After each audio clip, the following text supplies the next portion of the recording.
Hello friends, मी गुलशन बेलदार पुन्हा एकदा तुम्हा सर्वांचं आपल्या इग्नाइट बँकिंगमध्ये स्वागत करतो. मित्रांनो, यंदा 2026 मध्ये एसबीआय मोठी जाहिरात आलेली आहे आणि मोठी जाहिरात आहे एसबीआयच्या पीओ बद्दल. लक्षात ठेवा, प्रोबेशनरी ऑफिसर रिक्रुटमेंट 2026. एसबीआय कडून यावर्षी अतिशय मोठ्या प्रमाणामध्ये वॅकन्सी निघाली आणि वॅकन्सी आहे मित्रांनो 1500 जागांची. तुम्ही म्हणत असाल की सर यात मोठं काय आहे, दरवर्षी तर वॅकन्सी निघत राहतात. अरे मित्रांनो, एसबीआय एवढ्या स्टँडर्ड बँकेकडून एवढ्या मोठ्या प्रमाणामध्ये वॅकन्सी निघणं हे आपल्या सर्वांसाठी एक चांगलं लक्षण आहे मित्रांनो.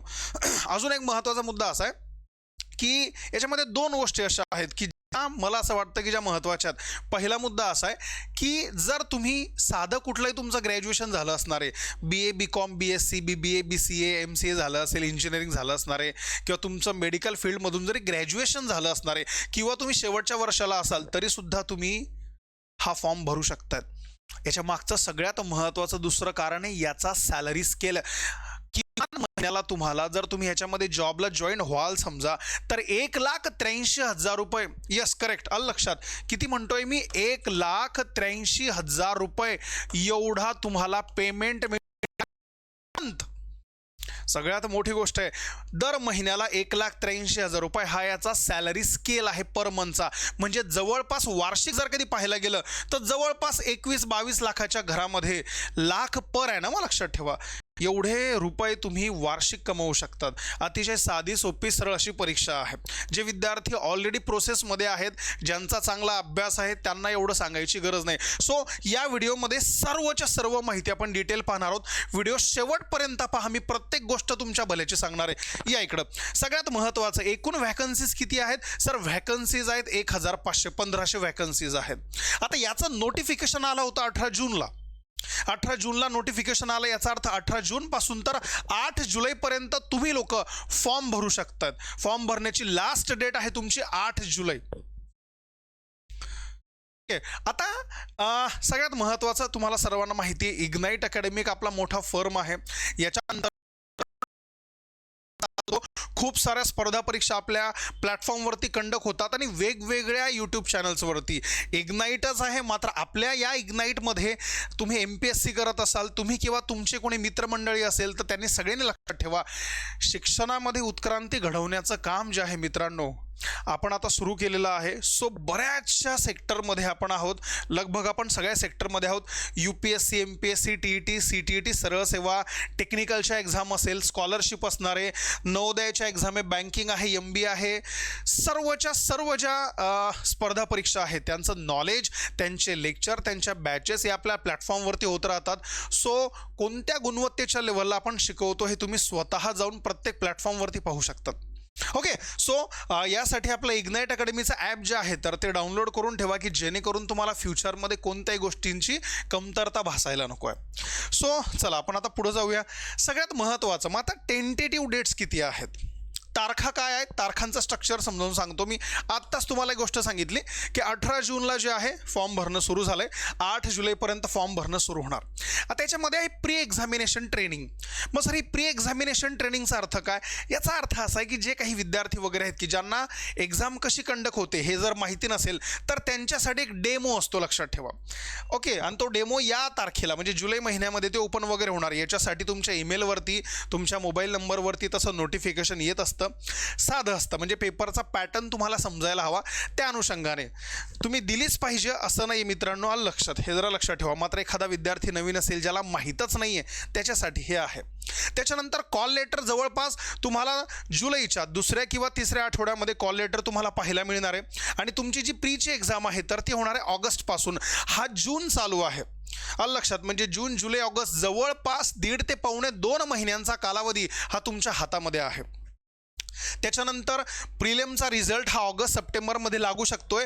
आणि त्याच्यानंतर मेन्स जो आहे, मेन्स जी तुमची मेन्स आहे त्याचा कॉल लेटर तुमच्या हातामध्ये ऑगस्ट किंवा सप्टेंबरला येईल. या डेट्स आहेत. या सर्वच्या सर्व डेट्स काय आहेत तर टेंटेटिव्ह. याचा अर्थ यांच्यामध्ये काही प्रमाणामध्ये प्लस मायनस होऊ शकता आहे. ओके, त्याच्यानंतर सप्टेंबर महिन्यामध्ये तुमची काय आहे, मेन्स एक्झाम आहे. मित्रांनो, जी एक्झाम आपण आता देतो आहे, जे SBI बद्दल आपण बोलतोय, SBIची जी एक्झाम आहे ही 3 फेजमध्ये कंडक्ट केली जाते.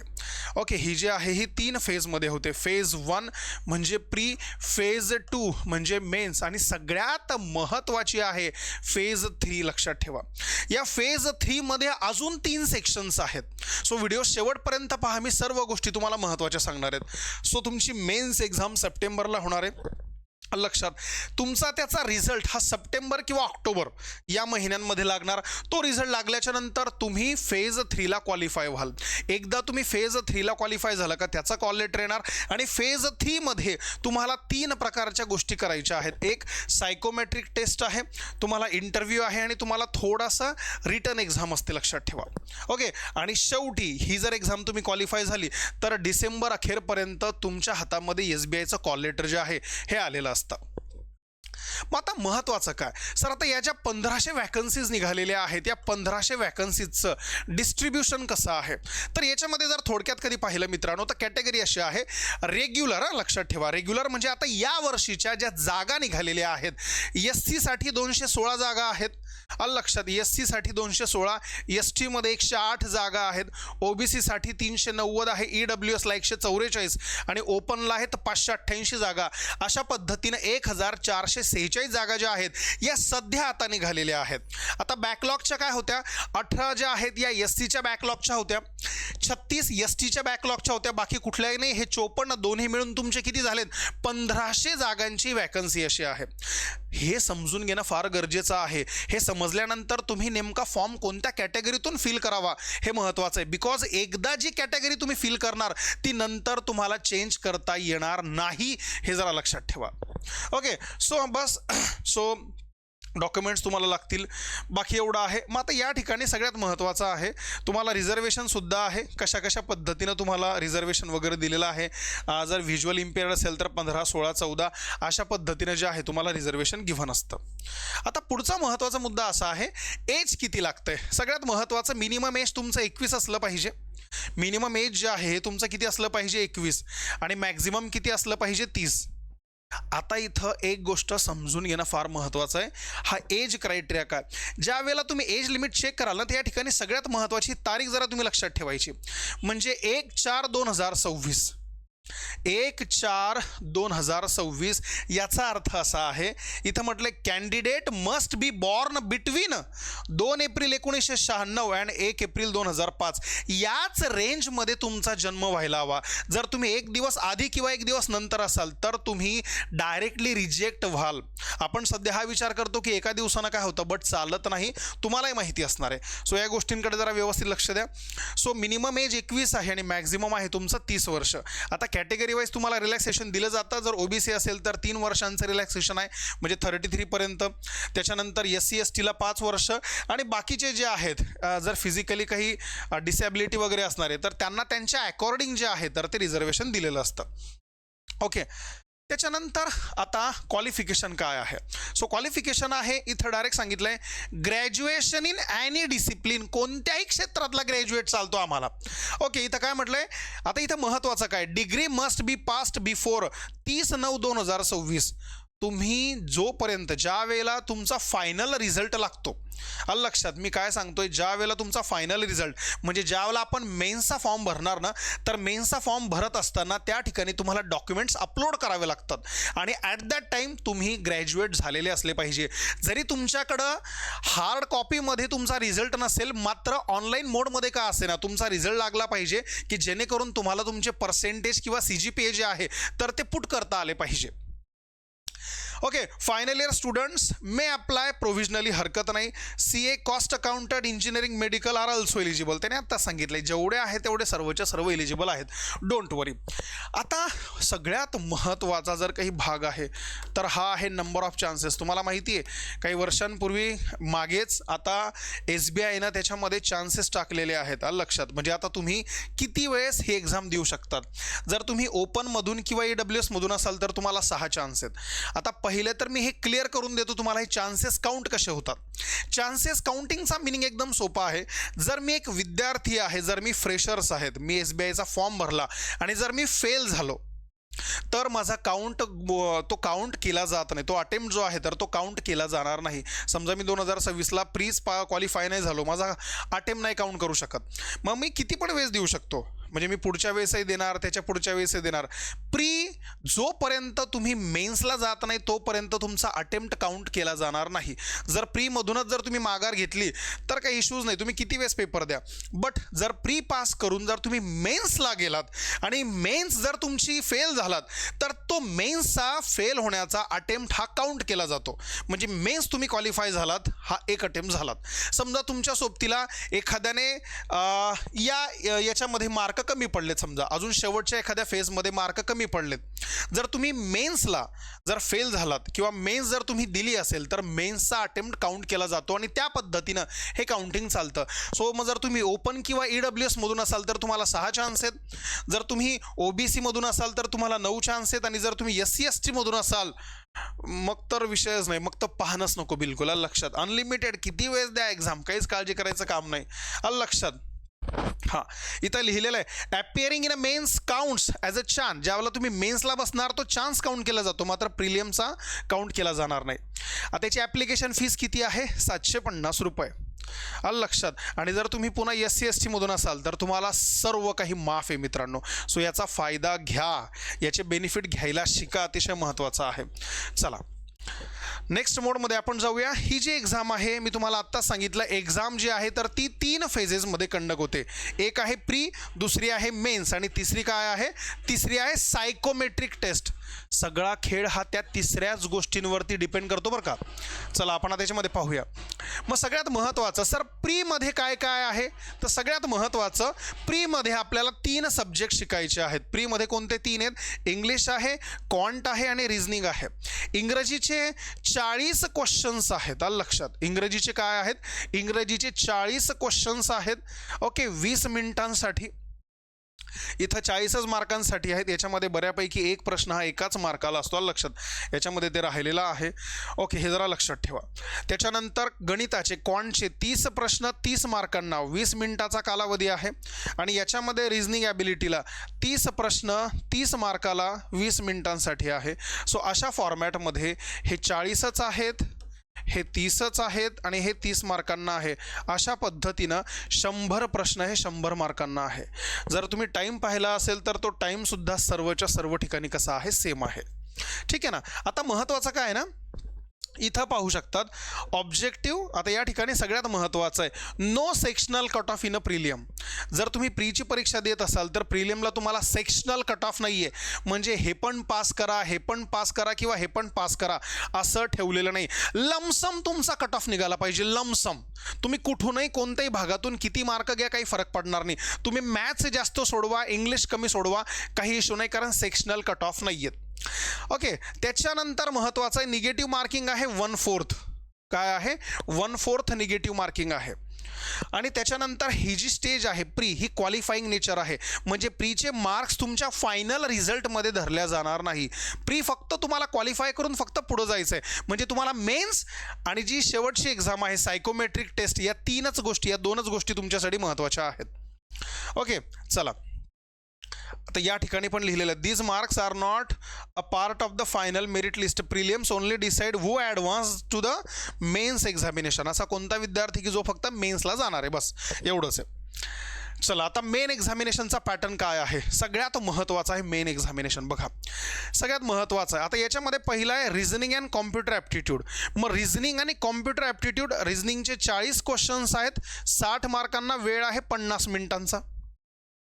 त्याच्यानंतर डेटा ॲनालिसिस. याच्यामध्ये जर कधी पाहिलं तर याच्यामध्ये गणित हा सब्जेक्ट नाही, मॅथ्स नाही आहे, डेटा ॲनालिसिस आहे, DI आहे. लक्षात ठेवा, DI. हां लक्षात ठेवा, डेटा ॲनालिसिस अँड इंटरप्रिटेशन. जर तुम्ही नवीन असाल तर तुम्हाला मी सांगू इच्छितो मॅथ्समधलाच हा सेक्शन आहे ज्याला DI असं म्हणतात, ज्याला ॲरिथमॅटिक, त्याच्यानंतर फ्रॅक्शन, त्याच्यानंतर डेसिमल, ॲव्हरेज, पर्सेंटेज यांची रिक्वायरमेंट राहते. मात्र याला आपण DI असं म्हणतो.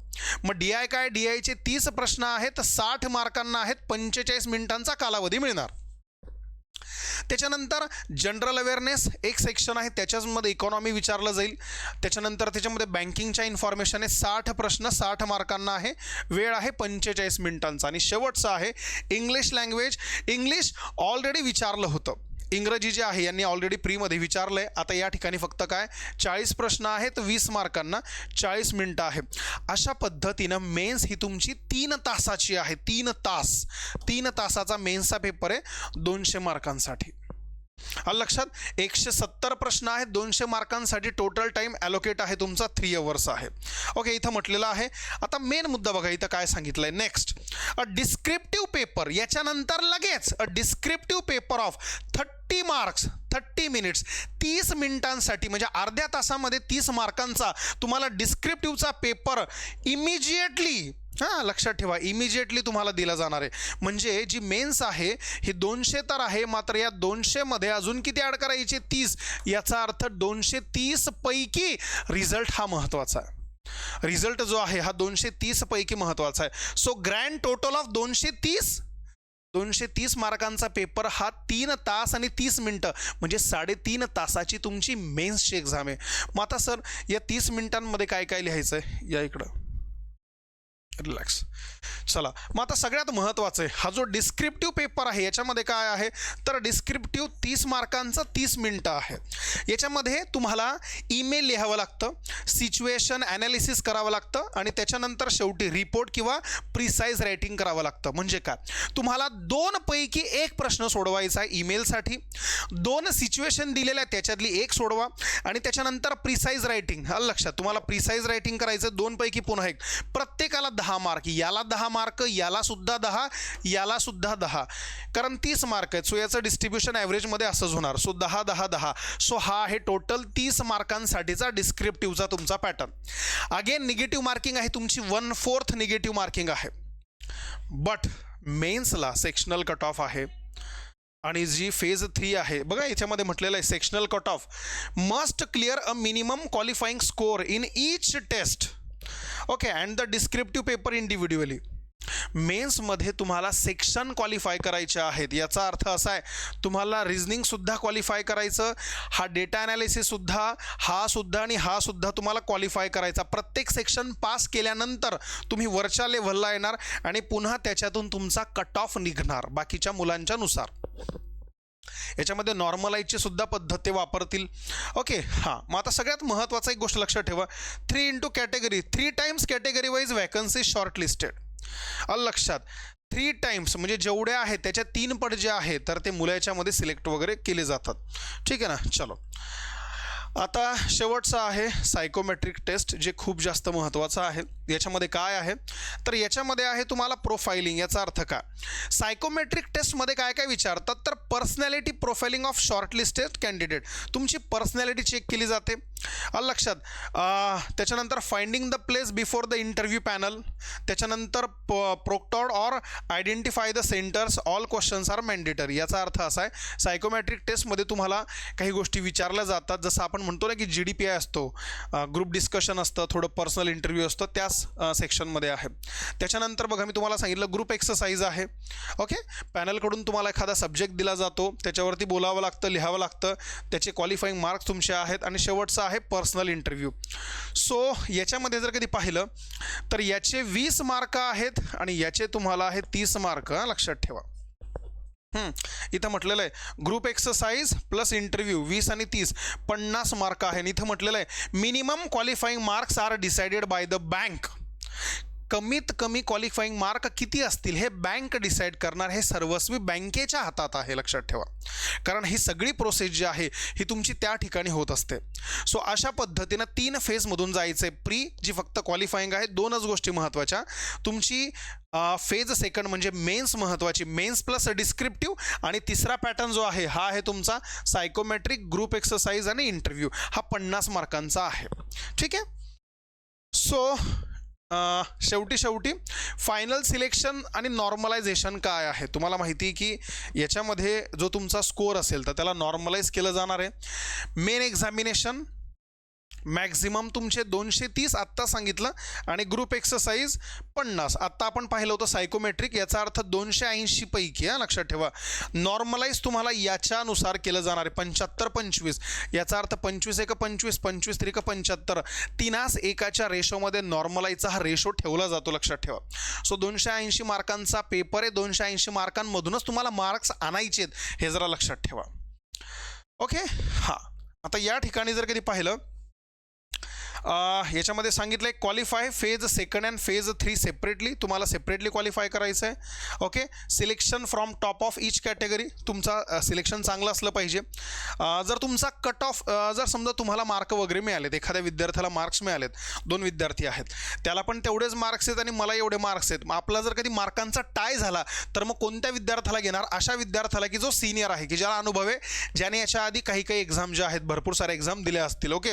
ओल्डर कॅन्डिडेट रँक हायर, जो ओल्डर विद्यार्थी आहे त्याला रँक दिला जाणार. ओके. बस त्याच्यानंतर तर मग तुमचे डॉक्युमेंट व्हेरिफिकेशन वगैरे होणार आहे. अशा पद्धती आहे. So indicative section wise syllabus आहे, तुम्हाला माहिती आहे. याच्यामध्ये इंग्लिश आहे, आपल्याला क्वांट आहे, त्याच गोष्टी आहेत. जनरली जेवढा सिलेबस तुम्हाला दिलेला असतो, ॲरिथमॅटिक आहे, DI वगैरे आहे, थोडंफार जॉमेट्री वगैरे आहे, काही क्वेश्चन्स वगैरे आहेत. त्याच्यानंतर याच्यामध्ये रिझनिंग आहे. त्याच्यानंतर याच्यामध्ये जनरल अवेअरनेस आहे, इकॉनॉमी बँकिंग, जसं current affair banking, financial awareness आहे, RBI गव्हर्नमेंटच्या स्कीम आहेत, स्टॅटिक बँकिंग आहे, GK आहे. डिस्क्रिप्टिव्हमध्ये तुम्हाला email writing, situation analysis, report writing आणि प्रिसाईज रायटिंग हे लक्षात ठेवा. आणि मोड ऑफ मार्किंग सगळं ऑनलाईन असणार आहे, सगळेच्या सगळे ऑनलाईन असेल. 1/4 negative marking, sectional cut of apply in the main examination, हे सगळं सांगितलेलं आहे. ओके. चला, आता सगळ्यात महत्त्वाचं, हे सगळ्याच्या सगळं झाल्यानंतर सर सॅलरी किती आहे? सॅलरी जी आहे इथं म्हटलं आहे की स्टार्टिंग बेसिक पे जो आहे हा आहे तुमचा 48,480. स्टार्टिंग बेसिक पे जो आहे हा आहे तुमचा 48,480. मग विद्यार्थी विचार करतात की सर मग पेमेंट एवढा मोठा कसं काय होणार आहे? तर पेमेंट एवढा याच्यामुळे होणार आहे की अलाउन्सेस जे आहेत हे सर्वच्या सर्व ॲड केल्यानंतर तुमची सॅलरी 1,83,000च्या जवळपास जाते. लक्षात मी सांगतो. आता याच्यामध्ये जर कधी पाहिलं तर मिनिमम पे स्केल तुम्ही पाहू शकतात 48,480 पासून तर 85,920 या रेंजमध्ये सॅलरी स्केल तुमची फिरत राहणार. ओके. इथं म्हटलं आहे ॲप्रॉक्सिमेट CTC काय आहे? जर तुम्ही मुंबईला जर सिलेक्शन झालं तर जवळपास 21.97 म्हणजे जवळपास 22 लाख पर ॲनम एवढी अमाऊंट तुमच्या हातामध्ये येणार. लक्षात ठेवा, एवढी अमाऊंट. तुम्हाला माहिती आहे बँकिंग सेक्टरमध्ये तुम्ही ज्या जिल्ह्यामध्ये, ज्या डिस्ट्रिक्टमध्ये जाणार त्याच्या अकॉर्डिंग तुमची सॅलरी जी आहे हे डिसाईड होत असते. त्याच्यानुसार तुमचे अलाउन्सेस वाढतात किंवा कमी होतात. आता हे आहे बॉम्बेनुसार, लक्षात ठेवा, पर इयर. मग याच्यामध्ये काय काय मिळतं तर डिअरन्स अलाउन्स आहे, सिटी कंपायन्सेस आहे, कॉन्ट्रीब्युशन पेन्शन आहे, मेडिकल फॅसिलिटीज आहे, तुम्हाला हाऊस रेंटसुद्धा तुम्हाला मिळतो. तुम्ही जिथं राहणार त्या ठिकाणी तुम्हाला घराचं रेंटसुद्धा मिळतं, भले ते 30,000 असो 40,000 असो, ते त्या डिस्ट्रिक्ट वाईज असतं. लक्षात ठेवा, लोकेशन वाईज असतं. त्याच्यानंतर तुमचा प्रोव्हिडंट फंड आहे, लिव्ह फेअर कन्सेशन आहे, लीज रेंटल फॅसिलिटीज आहे. एवढ्या सर्व गोष्टी मिळून तुमची जी सॅलरी आहे तर तिला हाईक मिळतं. लक्षात ठेवा, असं आहे. आता सगळ्यात महत्त्वाचं शेवटी आतापर्यंत जेवढे मी तुम्हाला सांगितलं आहे ॲट लास्टमध्ये आपण सर्व गोष्टी पाहूया. 1500 वॅकन्सीज मी तुम्हाला आत्ता सांगितलेल्या आहेत.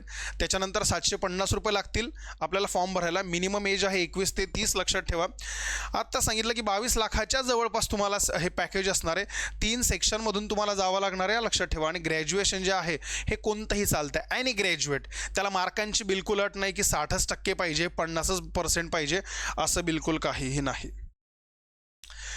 आता भरपूर विद्यार्थी असं विचारतात किंवा त्यांचे पालक आम्हाला असे विचारतात पॅरेंट्स की सर SBIमध्ये काय करिअर आहे? मित्रांनो, SBI सारखं करिअरच नाही आहे.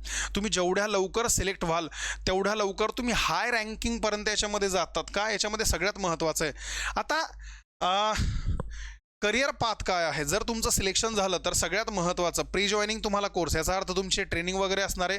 त्याच्यामध्ये तुम्हाला तुमचा सर्व्हिस बॉन्ड 2 लाखाचा असतो, त्याच्यावरती सिग्नेचर करावे लागतात. कारण SBI तुमच्यावरती, तुमच्या राहण्यावरती राजासारखा पैसा खर्च करतं. तुमचं स्टेईंग असेल, तुमचं ट्रेनिंग पिरियड असणार आहे, तुमचे डॉक्युमेंट्स काय म्हणतात त्याला, तुमची वर्दी असेल, तुमचे कपडे असतील, सगळ्यांवरती पैसा खर्च केला जातो. आणि मधून जर एखादा विद्यार्थी सोडून चालला गेला तर मग त्यामुळे तुमचा 2 लाखाचा बॉन्ड जो आहे, जो मिनिमम 3 वर्ष तरी तुम्हाला जॉब करावाच लागणार, त्या अनुषंगानं हा बॉन्ड लिहून देणं गरजेचं आहे. तुम्हाला 2 वर्षांचं प्रोबेशन पिरियड आहे लक्षात. आणि त्याच्यानंतर मग पाहायचंच काम नाही, तुमची ग्रोथ आहे, सगळ्या गोष्टी तिथून स्टार्ट होणार आहे. हा तुमचा करिअर पाथ आहे. बॉन्ड वगैरे याच्यामध्ये आहेत. जर तुमचं सिलेक्शन झालं तर तुम्हाला कोणते कोणते डॉक्युमेंट्स लागणार आहेत, तुम्हाला फोटो आय डी, त्याच्यानंतर ग्रॅज्युएशनचं प्रूफ लागणार आहे. ह्या सगळ्या गोष्टी फॉर्म भरताना तुम्हाला लागणार आहे. SC ST असाल तर सर्टिफिकेट लागणार आहे, OBCला नॉन क्रिमिलियर, AWSला इन्कम सर्टिफिकेट लागणार आहे विथ ॲसेट सर्टिफिकेट, लक्षात ठेवा. त्याच्यानंतर जर तुम्ही फिजिकली डिसेबल असाल तर त्याचं सर्टिफिकेशन आहे. एज रिलॅक्सेशन, जर तुम्ही एक्स आर्मी मॅन वगैरे असाल किंवा तुम्ही SBIमध्ये जॉब कधी करत असाल तर. त्याच्यानंतर स्क्राईब डिक्लेरेशन फॉर्म आहे. एम्प्लॉयर NOC आहे, जर तुम्ही स्वतः SBIचेच कार्य काय म्हणतात त्याला, काम करणारे वगैरे असाल कॅन्डिडेट वगैरे तर आहे. त्याच्यानंतर फोटोग्राफ वगैरे आहेत. सगळी माहिती मला जी देता आली तुम्हाला सगळं सांगतोय. आता याच्यामध्ये more than a job a life pride, याचा अर्थ काय ना की बँकिंग हे सेक्टरच वेगळं आहे. फॉर एक्झाम्पल प्रेस्टिजियस करिअर आहे, leadership from the day one, लक्षात. त्याच्यानंतर अट्रॅक्टिव्ह सॅलरी आहे तुम्हाला. त्याच्यानंतर तुम्हाला इंटरनॅशनल एक्सपोजर आहे, तुम्हाला बाहेरच्या देशामध्ये सुद्धा जायला चान्सेस याच्यामध्ये आहे. नेशन वाईड डायव्हर्स आणि रोल्स आहेत, वेगवेगळ्या पद्धतीचे रोल्स वगैरे आहेत. आणि ट्रेनिंग आणि स्टॅबिलिटी आहे, मेन म्हणजे स्टॅबिलिटी आहे. सगळ्यात हायली प्रमोटेड जॉब जर कधी कुठले असतात तर ते आहे तुमच्या बँकिंग सेक्टरचे, लक्षात. असं आहे. ठीक, चलो फिर बस मग कॉशन आणि डिसिप्लिन आहेत, या सगळ्याच्या सगळ्या गोष्टी ज्या आहेत.